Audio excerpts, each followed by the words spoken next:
আমাদের প্রিয় নেত্রী দেশনেত্রী বেগম খালেদা জিয়া এই বাংলাদেশের হাল ধরেছিলেন। টেকনাফ থেকে তেঁতুলিয়া 9টি বছর গণতন্ত্র মুক্তের জন্য সংগ্রাম করেছেন উনি। আবার খালেদা জিয়া হলো আপসহীন দেশনেত্রী বেগম খালেদা জিয়া। খালেদা জিয়াও আমাদের মাঝে বেঁচে নাই। আমি ইতিহাস ঘাটে দেখেছি পৃথিবীর কোনো মানুষের জানাজায় এত লোকের সমাগম হয়নি। কেন এত ভালোবাসা? জিয়াউর রহমানের জানাজায় যা লোক হয়েছিল সেটিও বিশ্ব রেকর্ড, খালেদা জিয়ার জানাজাও বিশ্ব রেকর্ড। এ থেকেই প্রমাণিত হয়েছে যে বিএনপি মানুষের ভালোবাসা অর্জন করেছে। খালেদা জিয়া ছিল বাংলাদেশের পাহারাদার, গণতন্ত্রের পাহারাদার। সেই জন্য সারা বাংলাদেশ ব্যাপী বাংলাদেশের বাইরের মানুষ খালেদা জিয়ার মৃত্যুতে শোক প্রকাশ করেছে। তাহলে দল হিসাবে বিএনপি সব সময় ফিনিক্স পাখির মতো বারবার জেগে ওঠে, মানুষের গণতন্ত্রের জন্য লড়াই করে। তাহলে ভোট পাওয়ার অধিকার তো বিএনপির, ভোট চাইতে হবে কেন আমাদের? আর যারা আমাদের বাইরে কথা বলেন, আমি 17 বছর একদিনও রাজপথে তাদের দেখা পাই নাই। তাহলে দল হিসাবে বিএনপি কেমন? এই কয়জন কইলে হইবে? বিএনপি হলো নাম্বার 1, একটা পাল্লা, চোরের হাড্ডি। কিরকম চোর জানেন? আমি বনানীতে মাংস কিনতে গেলাম, 4 কেজি মাংস কিনলাম। আমার সন্দেহ হলো, বাড়িতে মেপে দেখি 250 গ্রাম কম। পরে ও দোকানে গিয়ে দেখি পাল্লার নিচে চুম্বুক দিয়ে লোহা লাগায় রাখছে। সেই জন্য পাল্লাও বাতিল। পাল্লা আছে কারো বাড়িতে? সেই জন্য আছে কি ডিজিটাল পাল্লা।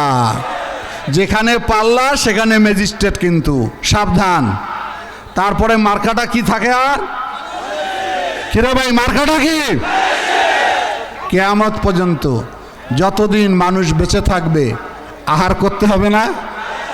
কি দেশের প্রধানমন্ত্রী খায়? খায় না?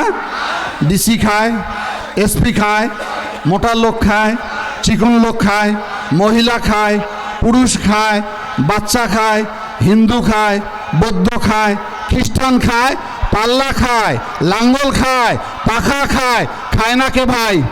বাত ব্যথা, প্যারালাইসিস কিংবা আর্থ্রাইটিস, আধুনিক ফিজিওথেরাপি ও পুনর্বাসন চিকিৎসায় নির্ভরযোগ্য নাম ডিপিআরসি। তাহলে সেই মার্কাটা কি? আর ধরবেন এমন ভাবে, মার্কাটা কি?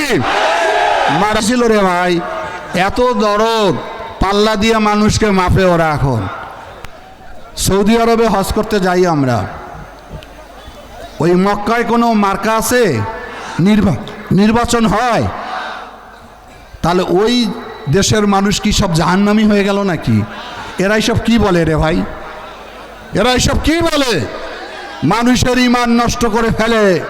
তা তোমরা যদি হাতিবান্ধার মানুষ সবাই জান্নাতের টিকিট পায়া থাকেন, আমাকেও এখন দাও, তাহলে আমরা ফির কোটে যাবো কন? নামাজ রোজা না পড়ে যদি জান্নাতে যাওয়ার বিধান যদি আল্লাহ কোরআন শরীফে বিধান করত, একটা লোক মসজিদমুখী হতো না। এই মতবাদ বিশ্বাস করবেন না। মাথা খারাপ হয়ে গেছে জামাতের। মাথা খারাপ না হলে জান্নাতের টিকিট বিক্রি করে নাকি এরা? এদের এক ক্যান্ডিডেট বলে যদি দাড়িপাল্লা হারে তাহলে নাকি আল্লাহর কোরআন হারবে। নাউজুবিল্লাহ। এর একজন বলে কবরে গেলে 3টা প্রশ্ন করবে, দুনিয়াতে কোন মার্কায় ভোট দিয়ে আসছো? নাউজুবিল্লাহ।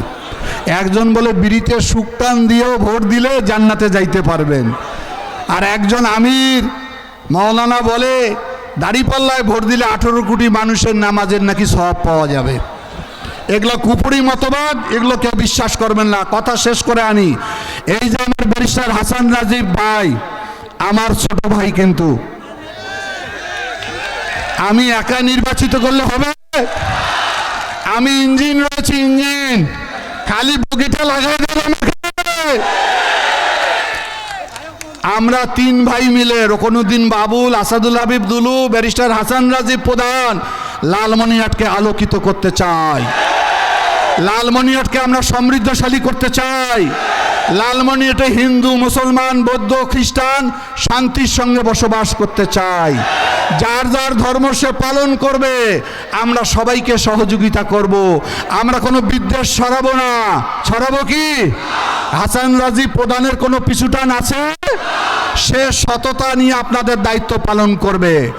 আপনারা 12 তারিখ কেন্দ্রে যাবেন, আর হাসান রাজি প্রধান 5 বছর আপনাদেরকে পাহারা দিয়ে রাখবেন। কথা ফাইনাল।